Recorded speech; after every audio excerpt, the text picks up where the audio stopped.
Friends, welcome back to my new video. ಇವತ್ತು SBI foundation ಕಡೆಯಿಂದ ಒಂದು ಸ್ಕಾಲರ್ಶಿಪ್ ಅನ್ನು ಬಿಟ್ಟಿದ್ದಾರೆ. ಅದ್ರ ಬಗ್ಗೆ ಡೀಟೇಲ್ ಆಗಿ ವಿಡಿಯೋ ಮಾಡ್ತಾ ಇದ್ದೀನಿ.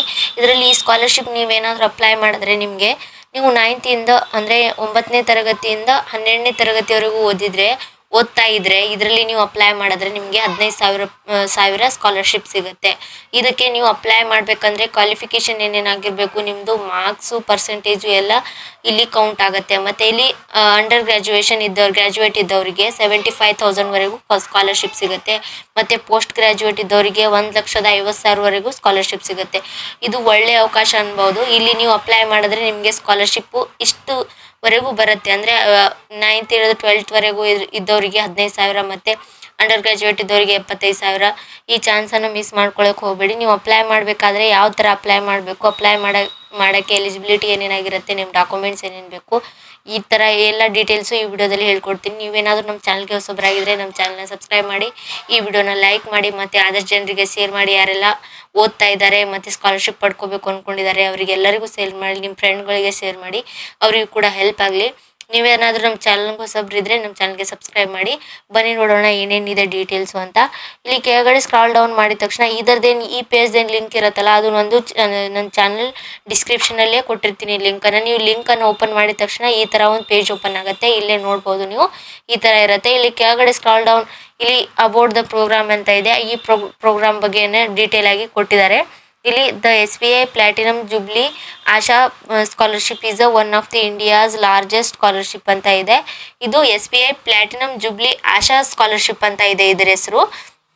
ಇದ್ರ ಬಂದು ಕೆಳಗಡೆ ಇದೆ ನೋಡಿ, ಇಲ್ಲಿ ಸ್ಟೂಡೆಂಟ್ ಆಫರ್ಡ್ ಸ್ಕಾಲರ್ಶಿಪ್ ಅಂದರೆ ಎಷ್ಟು ಸ್ಟೂಡೆಂಟ್ ಇಲ್ಲಿಗೆ ಇದು ಮಾಡ್ಕೋಬಹುದು, ಹಾಕ್ಬೋದು ಅಪ್ಲಿಕೇಶನ್, ಅದರ ಬಗ್ಗೆ ಕೊಟ್ಟಿದ್ದಾರೆ. ಡೀಟೇಲ್ ಆಗಿ ನೋಡಿಕೊಂಡು ಕೆಳಗಡೆ ಎಲಿಜಿಬಿಲಿಟಿ ಕ್ರೈಟೇರಿಯಾ ಏನೇನಿರುತ್ತೆ ಅದು ಕೊಟ್ಟಿದ್ದಾರೆ.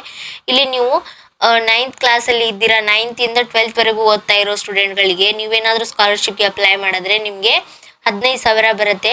ಮಿನಿಮಮ್ ನಿಮಗೆ ಕ್ವಾಲಿಫಿಕೇಷನ್ ಏನಾಗಿರ್ಬೇಕಂದ್ರೆ ನೀವು ನಿಮ್ಮ ಪರ್ಸೆಂಟೇಜ್ ಏನಿರುತ್ತೆ, ಇವಾಗ ನೀವು 10ನೇ ತರಗತಿ ಓದ್ತಾ ಇದ್ದರೆ ನಿಮಗೆ 9ನೇ ತರಗತಿ ಒಳಗಡೆ 75 ಮಾರ್ಕ್ಸ್ ಬಂದಿರಬೇಕು. ಮತ್ತು ನಿಮ್ಮದು ಮಾರ್ಕ್ಸ್ ಇಲ್ಲ, ನೀವು CBSE ಬೋರ್ಡಿಂದ ಓದ್ತಾ ಇದ್ದೀರಿ ಅಂದರೆ CGPA ಅಂತ ಬರುತ್ತೆ, ಅಲ್ಲಿ 7.5ವರೆಗೂ ಇರಬೇಕಾಗತ್ತೆ ನಿಮ್ಮದು. ಮತ್ತು ಇಲ್ಲಿ marks in previous academic year ನಿಮಗೆ ಜನರಲ್ ಕ್ಯಾಟಗರಿಯವರಿಗೆ 75% ಮಾರ್ಕ್ಸ್ ಇರಬೇಕು. ಮತ್ತು SC ST ಕ್ಯಾಟಗರಿಯವರಿಗೆ 65% ಮಾರ್ಕ್ಸ್ ಇರಬೇಕು. ನೆಕ್ಸ್ಟ್ ಒಂದು ಬಂದು ಇಲ್ಲಿ PWBD ಅಂತ ಇರುತ್ತಲ್ಲ, ಆ ಕ್ಯಾಟಗರಿಗೆ 60% ಇದ್ರೂ ಸಾಕು. ಇದಕ್ಕೆ ಈ ಸ್ಕಾಲರ್ಶಿಪ್ಗೆ ನೀವು ಅಪ್ಲೈ ಮಾಡ್ಬೋದು. ಮತ್ತು ಈ ಸ್ಕಾಲರ್ಶಿಪ್ ನೀವು ಅಪ್ಲೈ ಮಾಡಬೇಕಾದ್ರೆ ನಿಮ್ಮದು annual family income less than or equal to 3 lakh ಇರಬೇಕು. ಅಂದರೆ ನಿಮ್ಮದು ಇನ್ಕಮ್ ಕಾಸ್ಟಲ್ಲಿ ಇನ್ಕಮ್ ಇರುತ್ತಲ್ಲ, ಅದು 3 lakh ಒಳಗಡೆ ಇರಬೇಕು. ಇಲ್ಲಾಂದರೆ 3 lakh ಅಷ್ಟೇ ಇರಬೇಕು, ಅದಕ್ಕಿಂತ ಹೆಚ್ಚು ಇರಬಾರ್ದು ಈ ಸ್ಕಾಲರ್ಶಿಪ್ಗೆ ಅಪ್ಲೈ ಮಾಡಬೇಕಂದ್ರೆ. ಇಲ್ಲಿ ಅಂಡರ್ ಗ್ರ್ಯಾಜುಯೇಟ್ ಅವ್ರು ಯಾರಾದರೂ ಸ್ಟೂಡೆಂಟ್ ಅಪ್ಲೈ ಮಾಡ್ತಿದ್ರೆ ಇಲ್ಲಿ ಸ್ಕಾಲರ್ಶಿಪ್ ಅವರಿಗೆ 75,000ವರೆಗೂ ಸಿಗುತ್ತೆ. ಮತ್ತು ಇಲ್ಲಿ ನಿಮ್ಮ ಮಿನಿಮಮ್ ಕ್ವಾಲಿಫಿಕೇಷನ್ ಬಂದು 7.5 CGPA. ಯಾರಾದರೂ CGPA ಪ್ರಕಾರ ನಿಮಗೆ ಮಾರ್ಕ್ಸ್ ಹೇಳ್ತಿದ್ರೆ 7.5ವರೆಗೆ ಇರಬೇಕು. ಮತ್ತು ನೀವು ಮಾರ್ಕ್ಸಲ್ಲಿ ನಿಮಗೆ ಕೌಂಟ್ ಮಾಡೋದಾದರೆ 75% ಮಾರ್ಕ್ಸ್ ಇರಬೇಕು ಪ್ರೀವಿಯಸ್ ಇಯರ್ ಅಕಾಡೆಮಿಕ್ ಇಯರ್ ಒಳಗೆ. ನೀವು ಇವಾಗ ಫಸ್ಟ್ ಇಯರ್ ಇದ್ದರೆ ಫಸ್ಟ್ ಇಯರ್ ಅಪ್ಲೈ ಮಾಡ್ಬೋದು. ನಿಮ್ದು ಎಕ್ಸಾಮ್ ಆಗಿತ್ತು ಅಂದರೆ ಇದರಲ್ಲಿ ಎಷ್ಟು ಮಾರ್ಕ್ಸ್ ಬಂದಿದೆ ಅಂತ ನೋಡಿಬಿಟ್ಟು ನೀವು ಅಪ್ಲೈ ಮಾಡ್ಬೋದು. ನೀವು ಗ್ರ್ಯಾಜುಯೇಷನ್ ಸೆಕೆಂಡ್ ಇಯರ್ ಇದ್ದರೆ ಫಸ್ಟ್ ಇಯರಲ್ಲಿ ಎಷ್ಟು ಮಾರ್ಕ್ಸ್ ಬಂದಿದೆ ಅಂತ ನೋಡಿ ನೀವು ಅಪ್ಲೈ ಮಾಡ್ಬೋದು. ಇಲ್ಲಿ ಕ್ಯಾಟಗರಿ ವೈಸು ಪರ್ಸೆಂಟೇಜ್ ಇದೆ. ಇಲ್ಲಿ ಜನರಲ್ ಕ್ಯಾಟಗರಿವರೆಗೂ ಅವರಿಗೆ ಇಲ್ಲಿ 65% ಇದೆ, ಜನರಲ್ ಕ್ಯಾಟಗರಿಯವರಿಗೆ 75% ಇದೆ, ಮತ್ತು SC ST ಕ್ಯಾಟಗರಿಯವರಿಗೆ 65% ಇದೆ, ಮತ್ತು PWD ಕ್ಯಾಟಗರಿಯವರಿಗೆ 60% ಇದೆ. ಅಪ್ಲೈ ಮಾಡೋದು ಇಲ್ಲಿ. ಮತ್ತು ಆ್ಯನ್ಯುವಲ್ ಇನ್ಕಮ್ ಬಂದು ನಿಮಗೆ gross annual family income less than or equal than 6 lakh ಇರಬೇಕು. ನಿಮ್ಮದು ಆ್ಯನ್ಯುವಲ್ ಇನ್ಕಮ್ ಏನಿರುತ್ತಲ್ಲ 6 lakh ಒಳಗಡೆ ಇರಬೇಕು, 6 ಲಕ್ಷದ ಒಳಗಡೆ ಇರಬೇಕು, ಅದ್ರ ಮೇಲೆ ಇರಬಾರ್ದು. 6 ಲಕ್ಷ ಆದರೂ ಇರಬೇಕು, ಆ ಥರ ಇರುತ್ತೆ. ಮತ್ತು ಇಲ್ಲಿ pursuing education from top 300 NIRF overall NAACA above credited institute ಅಂತ ಇದೆ. ಅಂದರೆ ಇದು ಗೌರ್ಮೆಂಟ್ ಕಡೆಯಿಂದ ಇದು ಆಗಿರೋ ಕ್ವಾಲಿಫೈ ಆಗಿರೋ ಇನ್ಸ್ಟಿಟ್ಯೂಟ್ ಕಡೆಯಿಂದ ಓದ್ತಾ ಇರಬೇಕು ನೀವು. ಮತ್ತು ನೆಕ್ಸ್ಟ್ ಒಂದು ಬಂದು ಇಲ್ಲಿ ಪೋಸ್ಟ್ ಗ್ರ್ಯಾಜುಯೇಟ್ ಅವರಿಗೆ ಸ್ಕಾಲರ್ಶಿಪ್ ಅವಾರ್ಡ್ ಬಂದು 1,50,000. ಯಾರು PG ಮಾಸ್ಟರ್ ಮಾಡ್ತಾ ಇದ್ರಲ್ಲ ಅವರಿಗೆಲ್ಲ ಇಲ್ಲಿನೂ ಸೇಮ್ ಇದೇ ಥರ ಇರುತ್ತೆ, ಏನು ಡಿಫ್ರೆನ್ಸ್ ಇಲ್ಲ. ಇಲ್ಲಿ 6 lakh ಇದೆ, ಇಲ್ಲಿ ಆ್ಯನ್ಯುವಲ್ ಇನ್ಕಮ್ನು 6 lakh ಒಳಗಡೆ ಇರಬೇಕು. ಮತ್ತು ಪರ್ಸೆಂಟೇಜು ಕೂಡ ಅಷ್ಟೇ, ಜನರಲ್ದವರಿಗೆ 75 ಮತ್ತು SC ST ಕಾಸ್ಟ್ನವರಿಗೆ 65 ಮತ್ತು ಬೇರೆ ಕಾಸ್ಟ್ ಅದರ್ ಕಾಸ್ಟ್ ಎಲ್ಲ ಅವರಿಗೆ PWD ಅವರಿಗೆ 60% ಇರಬೇಕು. ಮತ್ತು ಇಲ್ಲಿ ನೀವು ಮೆಡಿಕಲ್ ಅಂದರೆ ಸ್ಪೆಷಲ್ ಮೆಡಿಕಲ್ ಓದ್ದವರಿಗೆ, ITI ಓದ್ದವರಿಗೆ, IIM ಸ್ಟೂಡೆಂಟ್ ಅವ್ರಿಗೂ ಇಲ್ಲಿ ಸ್ಕಾಲರ್ಶಿಪ್ ಅವೈಲೇಬಲ್ ಇದೆ. ಇಲ್ಲಿ ಮೆಡಿಕಲ್ಲಿಂದ MBBS ನೀಟ್ ಏನಾದರೂ ನೀವು ಓದ್ತಾ ಇದ್ರೆ ನಿಮಗೆ 2 ಲ್ಯಾಕ್ವರೆಗೂ ನಿಮಗೆ ಇಲ್ಲಿ ಸ್ಕಾಲರ್ಶಿಪ್ ಸಿಗುತ್ತೆ. ಮಿನಿಮಮ್ 7.5 CGPA ಇಲ್ಲಿ ಸೇಮ್ ಇರುತ್ತೆ. ಏನು ಇಲ್ಲಿ ಇದು ಇಲ್ಲ, ಬರೀ ಕಾಲೇಜಸ್ ಅಷ್ಟೇ ಚೇಂಜ್ ಇರುತ್ತೆ ಮತ್ತು ನಿಮ್ಮ ಕ್ವಾಲಿಫಿಕೇಶನ್ ಅಷ್ಟೇ ಚೇಂಜ್ ಇರುತ್ತೆ. ಇಲ್ಲಿ ಬಂದು ಆ್ಯನ್ಯುವಲ್ ಇನ್ಕಮ್ ಬಂದು 6 lakhs ಪರ್ ಇದು ಇರಬೇಕು, ನಿಮ್ಮದು ಫ್ಯಾಮಿಲಿ ಇನ್ಕಮ್ ಇರಬೇಕು. ಮತ್ತು ಇಲ್ಲಿ ಸೇಮ್ ಇದೇ ಥರ ಇದೆ. ಇಲ್ಲಿ ಕೆಳಗಡೆ ನೋಡ್ಬೋದು, ಇಲ್ಲಿ ITI ಅವರಿಗೆ currently pursuing study at one of the 23 IITs across India ಅಂತ ಇದೆ. ಇದು 23 IIT ಕಾಲೇಜಸ್ ಇದೆಯಲ್ಲ, ಅದರಲ್ಲಿ ನಿಮ್ಮದು ಅಲ್ಲಿ ನೀವು ಓದ್ತಾ ಇರಬೇಕು ಅಂತ ಹೇಳಿದ್ದಾರೆ. ಮತ್ತು ಇಲ್ಲಿ ಮಾರ್ಕ್ಸ್ ಕೂಡ ಸೇಮ್ ಇದೆ, ಮತ್ತು ನಿಮ್ಮದು ಇದು ಇರುತ್ತಲ್ಲ ಪರ್ಸೆಂಟೇಜ್ ಕೂಡ ಸೇಮ್ ಇದೆ. ಮತ್ತು ಫ್ಯಾಮಿಲಿ ಇನ್ಕಮ್ಮು 6 lakhs ಇರಬೇಕು, ಅದ್ರೊಳಗಡೆ ಇರಬೇಕು, ಅದ್ರ ಮೇಲೆ ಇರೋ ಹಾಗಿಲ್ಲ. ಮತ್ತು ಇಲ್ಲಿ process a valid JEE advance scored from the current off previous academic years. ಅಂದರೆ ನೀವೇನಾದರೂ JEE ಅಡ್ವಾನ್ಸಲ್ಲಿ ನೀವೇನಾದರೂ ಓದಿ ಅದರ ಮುಖಾಂತರ ನೀವೇನಾದರೂ ಹೋಗಿದ್ರೆ ಇದಕ್ಕೆ ಎಲಿಜಿಬಲ್ ಆಗಿರುತ್ತೆ. ಇಲ್ಲ ಅಂದರೆ ಬರೀ IIT ಓದಿದ್ರೆ ಇದಕ್ಕೆ ಎಲಿಜಿಬಲ್ ಇಲ್ಲ ಅಂತ ಹೇಳ್ತಾ ಇದ್ದಾರೆ.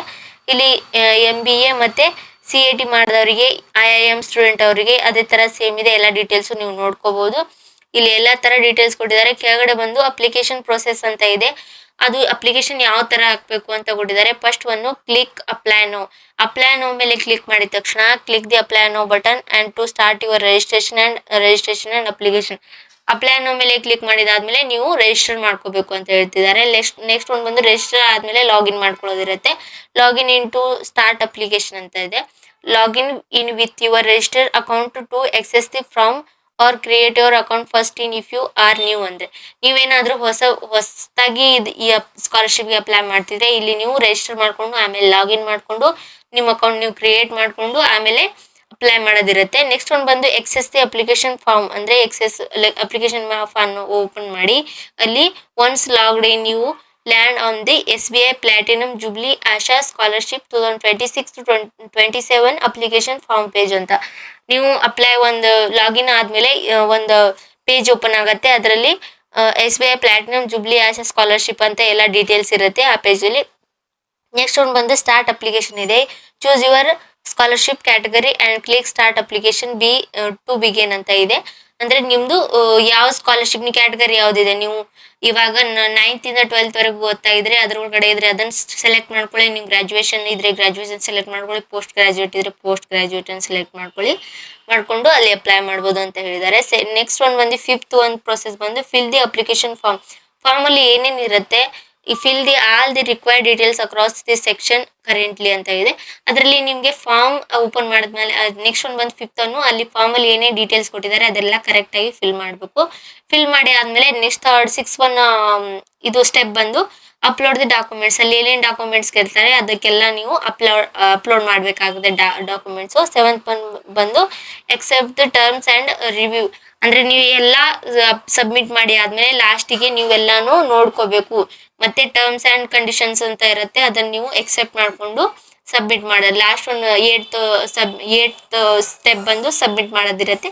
ನೀವು ಸಬ್ಮಿಟ್ ಮಾಡಿಬಿಟ್ಟು ಈ ಸ್ಕಾಲರ್ಶಿಪ್ಗೆ ಅಪ್ಲೈ ಮಾಡ್ಬೋದು. ಇಲ್ಲಿ ಯಾವುದೇ ಥರ ಫೀಸ್ ಕಟ್ಟೋ ಹಾಗಿಲ್ಲ, ಏನಿಲ್ಲ, ಫ್ರೀಯಾಗಿ ನೀವು ಇಲ್ಲಿ ಅಪ್ಲಿಕೇಶನ್ ಹಾಕ್ಬೋದು. ಒಂದು ವೇಳೆ ನಿಮ್ದು ಏನಾದರೂ ಸ್ಕಾಲರ್ಶಿಪ್ ಇದು ಆಯ್ತಂದರೆ, ನಿಮಗೆ ಸ್ಪಾನ್ಸರ್ಡ್ ಆಯ್ತಂದರೆ ಇಲ್ಲಿ ನೀವು ನಾನು ಹೇಳೋ ಪ್ರಕಾರ ಇಲ್ಲಿ ಎಷ್ಟು ತೋರಿಸಿದ್ದಾರೆ ಅಲ್ಲ, ಇಲ್ಲಿ 9th to 12th ಇರೋರಿಗೆ 15,000, ಗ್ರಾಜುಯೇಷನ್ ಇರೋರಿಗೆ 75,000, ಪೋಸ್ಟ್ ಗ್ರಾಜುಯೇಟ್ ಇರೋರಿಗೆ 1,50,000 ವರೆಗೂ ಬರುತ್ತೆ. ಅದಕ್ಕೆ ಬೇಗ ಹೋಗಿ ಅಪ್ಲೈ ಮಾಡಿ. ಇದು ಸ್ಟಾರ್ಟ್ ಆಗಿದ್ದು 22 ಜುಲೈಗೆ ಸ್ಟಾರ್ಟ್ ಆಗಿದೆ ಮತ್ತು ಎಂಡ್ ಆಗೋದು ಇಲ್ಲಿ ಅಕಾಡೆಮಿಕ್ ರೆಕಾರ್ಡ್, ಇಲ್ಲಿ ಏನೇನು ಬೇಕು ಡಾಕ್ಯುಮೆಂಟ್ಸ್ ಏನೇನು ಬೇಕು ಅದ್ರ ಬಗ್ಗೆನೂ ಕೊಟ್ಟಿದ್ದಾರೆ. ಈಗ ಕೆಳಗಡೆ ನೋಡ್ಬೋದು. ಅಕಾಡೆಮಿಕ್ ರೆಕಾರ್ಡ್ಸ್ ಬಂದು marks sheet from previous at latest year. Class 10th ಇದ್ರೆ 12th ಕ್ಲಾಸ್ 12th ಇದ್ರೆ 10th ಇದು ಬೇಕು, ಮಾರ್ಕ್ಸ್ ಶೀಟ್ ಬೇಕು. ಸೆಮಿಸ್ಟರ್ ಯಾವುದಾದ್ರೆ ಸೆಮಿಸ್ಟರ್ ಮಾರ್ಕ್ಸ್ ಶೀಟ್ ಬೇಕು. ಅಂದರೆ ಗ್ರಾಜುಯೇಷನ್ ಇದ್ದವರಿಗೆ ಸೆಮಿಸ್ಟರ್ ಮಾರ್ಕ್ಸ್ ಶೀಟ್ ಇರುತ್ತೆ, ಅದು ಇರಬೇಕು. ನೆಕ್ಸ್ಟ್ ಒಂದು ಬಂದು ಐಡೆಂಟಿಟಿ ಪ್ರೂಫ್ ಅಂತ ಇರುತ್ತೆ. ಆ government issued photo ID such as Aadhaar plus and recent passport size photograph. ಅಂದರೆ ನಿಮ್ಮದು ಗೌರ್ಮೆಂಟ್ ಕಡೆಯಿಂದ ಯಾವುದಾದ್ರೂ ID ಅಂದರೆ ಪ್ಯಾನ್ ಕಾರ್ಡ್ ಆಗಲಿ, ಆಧಾರ್ ಕಾರ್ಡ್ ಆಗಲಿ, ಯಾವುದೇ ಥರ ಒಟ್ನಲ್ಲಿ ಗೌರ್ಮೆಂಟ್ ಕಡೆಯಿಂದ ಇರೋ ID ಒಂದು ಬೇಕು, ಮತ್ತೆ ನಿಮ್ದು ಪಾಸ್ಪೋರ್ಟ್ ಸೈಜ್ ಫೋಟೋಗ್ರಾಫ್ ಬೇಕು, ಮತ್ತೆ ಫೈನಾನ್ಷಿಯಲ್ ಡಾಕ್ಯುಮೆಂಟ್ಸ್ ಏನೇನಂದ್ರೆ ಫ್ಯಾಮಿಲಿ ಇನ್ಕಮ್ ಪ್ರೂಫ್ ಬೇಕು, ಇನ್ಕಮ್ ಕಾಸ್ಟ್ ಸರ್ಟಿಫಿಕೇಟ್ ಬೇಕು, ಮತ್ತೆ 16A ಇರಬೇಕು, ಸ್ಯಾಲ್ರಿ ಸ್ಲಿಪ್ ಇರಬೇಕು ನಿಮ್ಮ ತಂದೆ ತಾಯಿದು, ಮತ್ತೆ ಇನ್ನೊಂದು ಬ್ಯಾಂಕ್ ಪಾಸ್ಬುಕ್ ಡೀಟೇಲ್ಸ್ ಇರಬೇಕು, ಅದು SBI ಬ್ಯಾಂಕ್ ಇರಬೇಕಾಗತ್ತೆ. ನೆಕ್ಸ್ಟ್ ಒನ್ ಬಂದು ಅಡ್ಮಿಷನ್ ಪ್ರೂಫ್ ಇರಬೇಕು ಇಲ್ಲಿ, ಮತ್ತೆ ಫೋರ್ತ್ ಒನ್ ಬಂದು ಪರ್ಸನಲ್ ಡಾಕ್ಯುಮೆಂಟ್ಸ್ ಅಂತ ಇರುತ್ತೆ, caste certificate for reserved category and home family photograph of the applicant, ಅಂದ್ರೆ ನಿಮ್ ಫ್ಯಾಮಿಲಿ ಫೋಟೋಗ್ರಾಫ್ನು ಬೇಕು, ಮತ್ತೆ ನಿಮ್ದು ಕಾಸ್ಟ್ ಸರ್ಟಿಫಿಕೇಟ್ ಬೇಕಾಗತ್ತೆ. ಇಲ್ಲಿ ಅಡಿಷನಲ್ ಡಾಕ್ಯುಮೆಂಟ್ ಬಂದು category specific documents such as entrance score card, offer letters are disability certificate. ನೀವೇನಾದ್ರೂ ಬೇರೆ ಸ್ಪೆಷಲ್ ಕ್ಯಾಟಗರಿದವರಾಗಿದ್ರೆ ಇದೆಲ್ಲ ಡಾಕ್ಯುಮೆಂಟ್ಸ್ ಅಪ್ಲೋಡ್ ಮಾಡಬೇಕು. ಮತ್ತೆ ಇಲ್ಲಿ ಸ್ಟಾರ್ಟಿಂಗ್ ಡೇಟ್ ಬಂದು ಇಲ್ಲಿ ನೋಡ್ಬೋದು ನೀವು, ಇಲ್ಲಿ July 22, 2026 ಇದೆ. ಮತ್ತೆ ಇವಾಗ ಪೋರ್ಟಲ್ ಓಪನ್ ಆಗಿದೆ, ಆಲ್ರೆಡಿ ಇವಾಗ ಓಪನ್ ಇದೆ. ಮತ್ತೆ ಸೆಪ್ಟೆಂಬರ್ 4, 2026ಗೆ ಎಂಡ್ ಆಗತ್ತೆ. ಅಂದ್ರೆ ಈ ಜುಲೈ, ಆಗಸ್ಟ್, ಸೆಪ್ಟೆಂಬರ್ ಅಲ್ಲಿ ಇನ್ನೊಂದ್ ಮಂತ್ ಟೈಮ್ ಇದೆ, ನೀವು ಹೋಗಿ ಅಪ್ಲೈ ಮಾಡ್ಬೋದು. ಮತ್ತೆ ಈ ವಿಡಿಯೋನ ನಿಮ್ಮೆಲ್ಲಾ ಫ್ರೆಂಡ್ಸ್ ಗಳಿಗೆ ಶೇರ್ ಮಾಡಿ, ಇದ್ರ ಬಗ್ಗೆ ನಿಮ್ಗೆಲ್ಲಾ ಫ್ರೆಂಡ್ಸ್ ಗಳಿಗೆ ಹೇಳಿ ಅವರು ಕೂಡ ಅಪ್ಲೈ ಮಾಡ್ಲಿ. ಏನಾದ್ರೂ ಒಳ್ಳೆ ಲಕ್ ಇದ್ರೆ ನಿಮ್ಗೂ ಕೂಡ ಈ ಸ್ಕಾಲರ್ಶಿಪ್ ಸಿಗತ್ತೆ.